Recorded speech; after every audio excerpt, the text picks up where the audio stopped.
Selamat pagi saudara-saudara, kita berjumpa kembali di dalam doa pagi. Marilah kita mulai hari yang baru ini dalam doa dan perenungan, dan kita mulai dengan berdoa terlebih dulu. Mari kita berdoa. Ya Tuhan, Sang Sumber Hidup, kami bersyukur untuk hari baru ini. Kami bersyukur untuk firman-Mu yang selalu tersedia bagi kami, seperti mata air yang menyegarkan jiwa. Segarkan kami kembali pagi ini dengan sabda-Mu, Tuhan.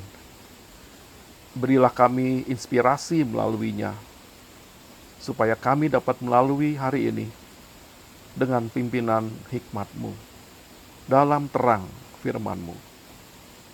Di dalam nama Tuhan Yesus, kami memohon. Amin.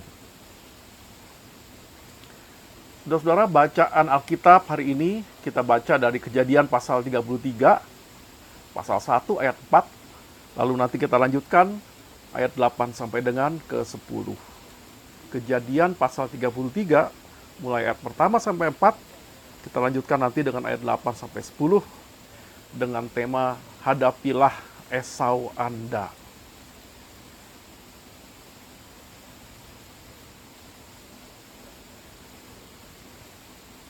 Yakub pun melayangkan pandangannya, lalu dilihatnyalah Esau datang dengan diiringi oleh 400 orang. Maka diserahkannyalah sebagian dari anak-anak itu kepada Lea, dan sebagian kepada Rachel, serta kepada budak perempuan itu.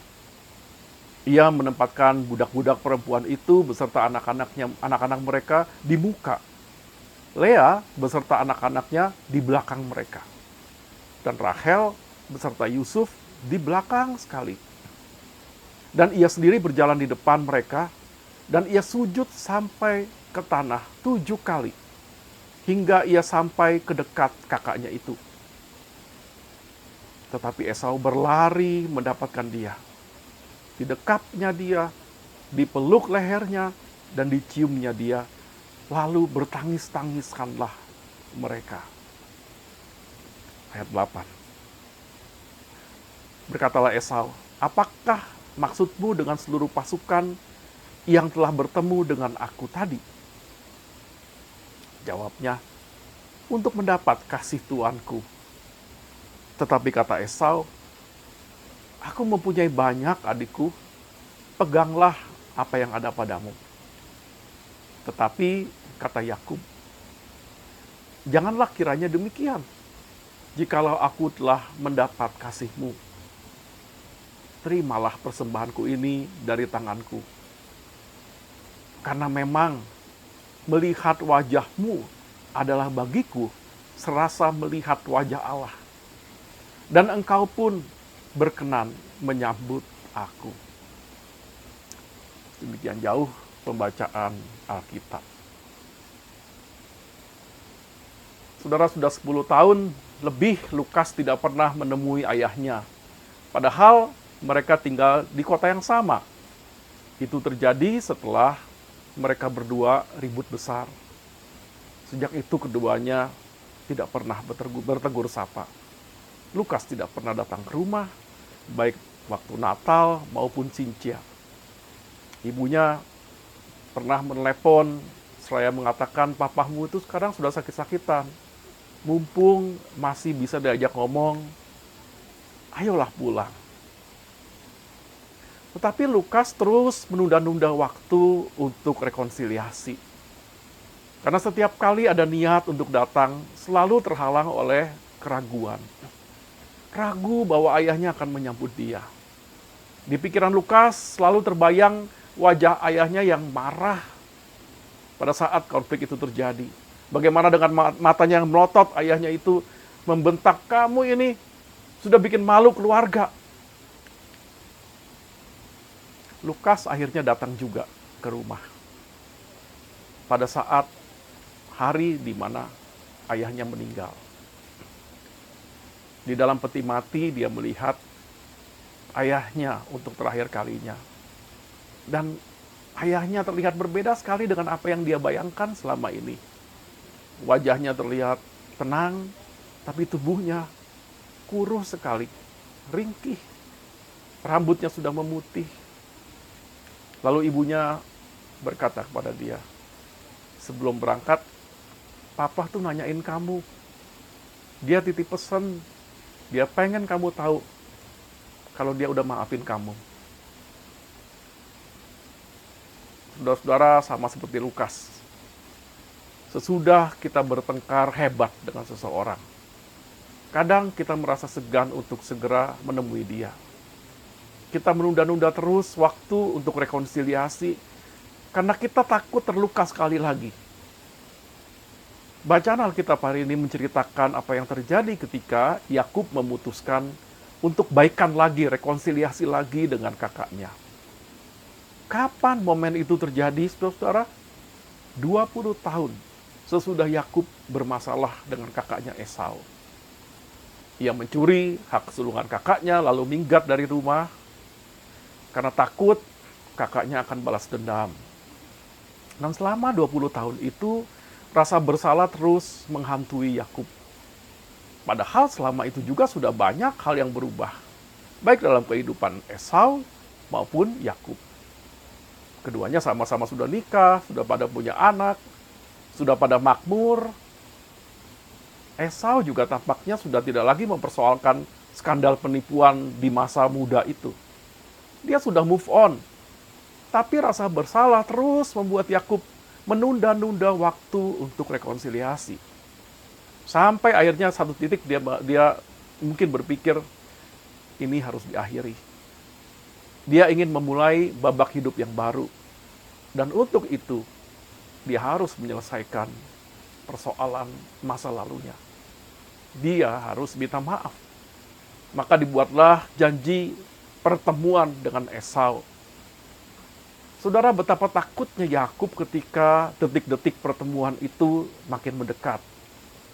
Yang terbayang dalam pikiran Yakub adalah wajah marah kakaknya. Yakub bahkan sudah pasang strategi apa yang harus dia lakukan seandainya nanti kakaknya akan balas dendam. Apalagi dikabarkan katanya Esau datang dengan sejumlah pasukan. Didorong oleh rasa takut, Yakub datang bersama satu rombongan besar yang dibagi menjadi dua. Rombongan pertama yang berjalan di depan adalah orang-orang yang membawa persembahan untuk Esau. Tujuannya untuk mengambil hatinya. Jadi seandainya si kakak ini marah besar, siapa tahu dengan melihat banyaknya persembahan yang dibawa si adik, rasa marahnya akan reda. Rombongan kedua yang di belakang itu, saudara, adalah rombongan untuk menempatkan anak-anaknya. Dan anak yang paling dia cintai ada di barisan paling belakang, saudara. Kenapa? Supaya seandainya Esau ngamuk dan membunuh orang-orang di rombongan pertama, setidaknya anak-anaknya masih punya waktu untuk berlari menyelamatkan diri. Begitulah gambaran negatif, prasangka buruk itu memenuhi hati Yakub. Bisa kita bayangkan ya betapa tegangnya Yakub ketika dia melihat wajah Esau dari jauh. Di matanya melihat wajah Esau itu seperti melihat wajah setan. Tapi apa yang terjadi kemudian? Jauh sekali dari apa yang Yakub bayangkan. Di ayat 4 tertulis, tetapi Esau berlari mendapatkannya, didekapnya dia, dipeluk lehernya dan diciumnya dia, lalu bertangis-tangisanlah mereka. Saudara-saudara, ternyata wajah Esau yang marah itu cuma ada di pikiran Yakub. Cuma ada di dalam imajinasi dan khayalannya. Esau yang ada di depannya ternyata bukan Esau yang 20 tahun yang lalu. Esau sudah mengampuni Yakub. Bahkan dia sudah kangen untuk ketemu dengan dia. Sampai dikatakan dia berlari menemuinya, mendekap, dan menciuminya sambil menangis. Sesudah momen rekonsiliasi itu terjadi, Yakub lalu berkata kepada kakaknya, melihat mukamu adalah bagiku seperti melihat wajah Allah. Saudara-saudara, inilah keindahan dan keajaiban dari sebuah rekonsiliasi. Beberapa menit yang lalu, ketika melihat wajah Esau, Yakub seperti melihat wajah setan. Kini, di wajahnya dia bisa melihat wajah Tuhan. Ada kelegaan yang luar biasa yang muncul pada saat kita memberanikan diri untuk melangkah berekonsiliasi. Saat kita berhenti menunda-nunda untuk menyelesaikan sebuah persoalan, di momen itu, saudara, seluruh prasangka buruk dan khayalan seram yang menghantui kita selama ini bisa langsung menjadi sirna. Kisah ini ditutup dengan percakapan menarik antara kakak beradik itu. Esau berkata, "Apakah maksudmu dengan seluruh pasukan yang telah bertemu dengan aku tadi? Ngapain sih kamu datang membawa begitu banyak orang dengan persembahannya itu?" Yakub menjawab dengan jujur, "Untuk mendapat kasih tuanku." Lalu Esau berkata, "Aku mempunyai banyak adikku, peganglah apa yang ada padamu." Artinya, Esau sebetulnya tidak mengharapkan apa-apa kok dari Yakub. Untuk terjadinya rekonsiliasi yang dibutuhkan, nggak perlu banyak-banyak, nggak perlu repot-repot, nggak perlu begitu ribet untuk minta maaf. Cukup dengan datang dengan hati yang tulus, maka engkau sudah mendapatkan kasihku. Pertanyaannya, kenapa baru sekarang? Mengapa harus menunggu sampai 20 tahun untuk terjadinya rekonsiliasi itu? Bukankah lebih indah kalau Yakub memberanikan diri untuk datang minta maaf bertahun-tahun sebelumnya? Bukankah sayang 20 tahun ini Yakub hidup dalam rasa bersalah, dalam bayang-bayang ketakutan, padahal Esau sudah siap mengampuninya sejak kapan-kapan? Saudara, hal yang membuat Yakub terus menunda untuk melakukan rekonsiliasi adalah ketakutannya, prasangka buruknya, gambaran negatifnya terhadap Esau. Dan makin lama Yakub menunda untuk ketemu dengan Esau, makin keliru, makin serem gambaran di benaknya tentang Esau. Yakub menyangka Esau masih marah, padahal dia sudah ramah. Yakub menyangka Esau ingin balas dendam, padahal kebenciannya sudah padam. Yakub tidak sadar bahwa Esau yang sebenarnya sudah beda dengan Esau yang ada dalam pikirannya.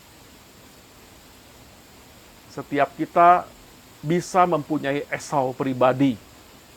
Bisa jadi Esau bagi kita adalah gambaran negatif kita terhadap orang yang kepadanya kita punya ganjelan, tapi belum diselesaikan. Bisa juga Esau itu adalah rasa bersalah terhadap diri kita sendiri. Kita belum bisa berdamai dan mengampuni diri kita sendiri, sehingga kita punya gambaran yang buruk, negatif terhadap diri sendiri. Masih ingat cerita Lukas yang belum sempat minta maaf setelah ayahnya meninggal? Ayahnya yang telah wafat sudah mengampuni dia. Tapi bisa jadi, saudara, Lukas belum bisa mengampuni dirinya sendiri. Bisa jadi akan terus hidup di dalam rasa penyesalan, rasa bersalah, kenapa aku nggak pernah besuk ayah selama 10 tahun. Kalau itu yang terjadi, bagi Lukas, penyesalan dirinya itu menjadi Esau baginya. Siapakah Esau, saudara? Sudahkah Anda berani menghadapi Esau Anda seperti Yakub? Ataukah kita akan terus menunda-nunda rekonsiliasi dengan orang lain atau dengan diri kita sendiri? Maukah kita selesaikan apa yang belum beres di masa lalu? Saudara, hadapilah Esaumu, supaya rekonsiliasi terjadi. Dan ketika kita berjumpa dengan orang yang dulu kita musuhi, atau melihat wajah kita sendiri di depan cermin, kita bisa melihat wajah Tuhan, bukan wajah setan. Amin. Marilah kita berdoa, saudara.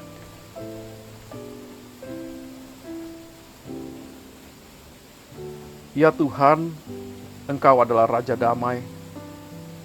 Oleh karena itu bantulah kami untuk hidup dalam damai sejahtera, baik dengan orang lain maupun diri kami sendiri. Pada saat damai rusak karena konflik, berilah kami jalan dan keberanian untuk mengupayakan rekonsiliasi. Ajar kami untuk tidak terus menunda-nunda persoalan yang harus kami selesaikan segera. Ajar kami untuk dapat mengasihi diri sendiri, berdamai dengan diri sendiri, supaya tidak tumbuh akar pahit di dalam hati kami yang melukai diri sendiri ataupun orang-orang di sekitar kami. Kami berdoa bagi mereka yang menjadi korban kekerasan dalam rumah tangga, bagi anak-anak yang menjadi korban kekerasan seksual, bagi mereka yang harus hidup di tengah keluarga yang tidak harmonis sehingga kekurangan kasih dan perhatian.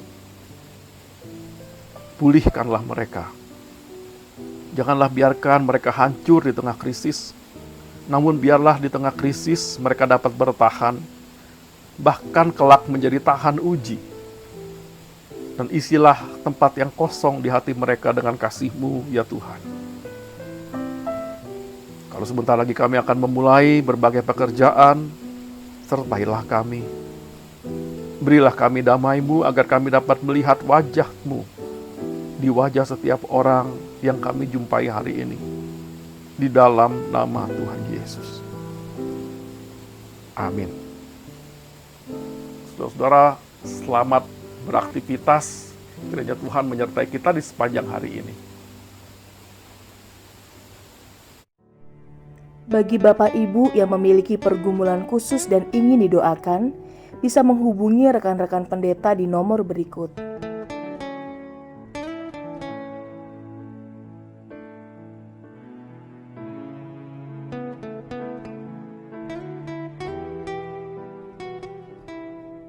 Tuhan Yesus memberkati.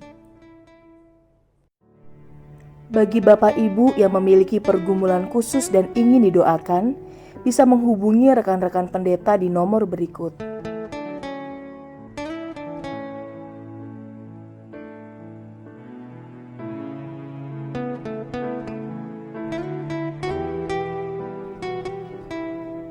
Tuhan Yesus memberkati.